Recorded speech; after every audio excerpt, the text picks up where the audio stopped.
What could possibly drive a teenager to become the most evil in the world? This question is not one asked lightly, nor is it one with a simple answer. In the shadows of our society, we find chilling tales that defy comprehension, stories of young lives turned monstrously askew. Today we delve into the dark journeys of three such individuals: Brenda Spencer, Craig Price, and Willie Bose. Brenda Spencer, a name synonymous with a deadly school shooting that rocked the world in 1979, a fascination with firearms, a troubled upbringing, and a path that led to an unspeakable act of violence. Then there's Craig Price. At just 13 years old, a deep-seated hatred and desire for power ignited a brutal murder, sending shockwaves through the hearts of those who thought they knew him. And finally, Willie Bose, a traumatic childhood, a descent into the grim underbelly of society, culminating in a series of violent crimes, including a horrific spree of murders on the New York City subway system in 1978. Three teens, three stories of descent into darkness. Brenda Spencer, a young girl with a fascination for firearms. A fascination that would lead her down a dark and tragic path. Born in the late 60s in San Diego, California, Brenda was not your typical carefree child. Her childhood was marked by a deep-rooted interest in guns. An interest that was not only unusual but also alarmingly intense for someone her age. The seed of this fascination was sown by her father, who reportedly gifted her a rifle for her birthday, a gift that would later become a tool of devastation. As Brenda grew older, her fascination started morphing into an obsession. She would spend hours in her room cleaning, loading, and unloading her rifle, almost as if it was a part of her. Her classmates at school began to notice her peculiar interest. The once quiet and shy girl was now known for her fixation with firearms. However, no one could have predicted the horrific turn of events that would unfold on a chilling day in January 1979. A day that began as any other school day, but ended in a nightmare. Using her own rifle, Brenda opened fire on an elementary school across the street from her house. When the dust settled, 2 people were dead, and 9 others were wounded. The reason behind this chilling act of violence? Brenda simply stated, "I don't like Mondays, this livens up the day." A chilling reminder of how a young girl's fascination with firearms turned into a horrifying act of violence that shocked the world. Brenda was tried as an adult and sentenced to prison. The once shy and quiet girl was now infamous, her name splashed across newspapers and television screens across the country. Her fascination with firearms had turned into a deadly obsession, leaving a trail of devastation in its wake.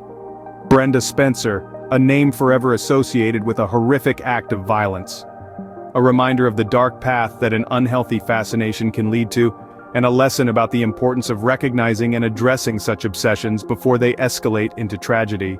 Craig Price, a boy whose desire for power took a deadly turn.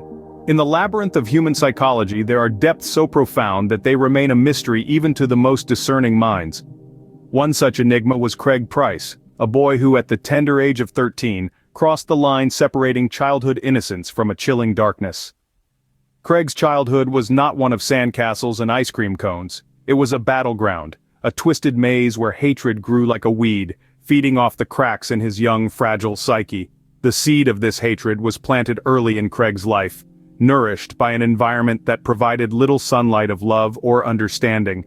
This hatred was not a quiet, simmering resentment. It was a roaring inferno, a desire for dominance and control that consumed Craig.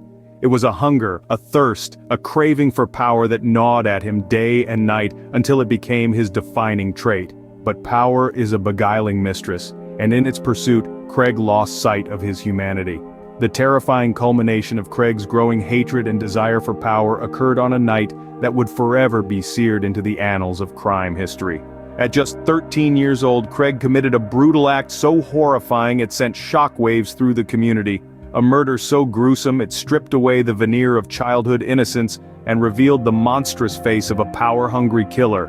In the quiet aftermath of his unfathomable act, Craig Price stood not as a child, but as a symbol of the darkness that can lurk in the human heart.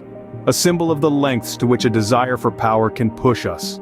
A symbol of the abyss that is human nature, capable of the most beautiful acts of love and the most horrifying acts of violence. Craig Price, a chilling reminder of the depths to which human nature can sink. Willie Bose, a child whose trauma led to a life of crime. Born into an environment of hardship and violence, Willie Bose's story is a stark reminder of how childhood experiences can shape a person's life. From a young age, Bosket was exposed to a world where survival often meant resorting to violence, and where crime was a way of life. His early brushes with the law were telltale signs of a deeply troubled youth. As he grew older, these incidents escalated in severity, with a series of increasingly violent crimes marking his path. But it was in 1978 that Bosket would commit the atrocities that would make him infamous. In the bustling, chaotic world of the New York City subway system, Bosket found a hunting ground. He was just 15 years old when he committed his first subway murder, a crime that shocked the city to its core.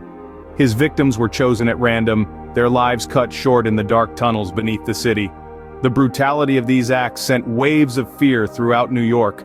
But for Bosket, they were the culmination of a lifetime of violence and neglect. His actions were a desperate cry for help, a plea that went unheard until it was too late. Despite legal proceedings and attempts at rehabilitation, Bosket remains a chilling figure in the annals of crime. His story serves as a stark warning of the consequences of failing to address childhood trauma. It is a tragic tale of a life derailed, a potential squandered, and a society's failure to intervene. Willie Bosket, an embodiment of the destructive power of a damaged childhood. 3 teenagers, 3 tales of violence and evil. As we've journeyed through these chilling narratives, we've come face to face with the grim reality of juvenile crime. The stories of Brenda Spencer, Craig Price, and Willie Bosket may be different, but they all share one thing in common: an early descent into darkness. Brenda Spencer, a seemingly typical schoolgirl, turned into a harbinger of death. Her fascination with firearms culminated in a deadly school shooting in 1979. A day of learning transformed into a day of mourning, forever etching her name into the annals of infamy. Then there's Craig Price, a 13-year-old boy driven by deep-seated hatred and a desire for power. His brutal murder not only shocked his community but also brought into focus the chilling reality that darkness can reside in the hearts of even the youngest among us. And who could forget Willie Bosket? His traumatic childhood led him down a path of violence, culminating in the horrific murders on the New York City subway system in 1978. His story is a stark reminder that the effects of a troubled upbringing can reverberate with deadly consequences. These individuals, despite legal proceedings and attempts at rehabilitation, remain infamous for their heinous acts. Their crimes have left an indelible mark on society, sparking intense debate around juvenile crime and punishment. Can we preempt such darkness? Can we rehabilitate those who have strayed so far? As we reflect on these stories, we are left grappling with a haunting question. What drives a teenager to become the most evil in the world? It's a question that challenges our understanding of good and evil, innocence and guilt. It forces us to confront the darkness within, the darkness that, given the right circumstances, could consume anyone, even a teenager. A haunting question remains: what drives a teenager to become the most evil in the world?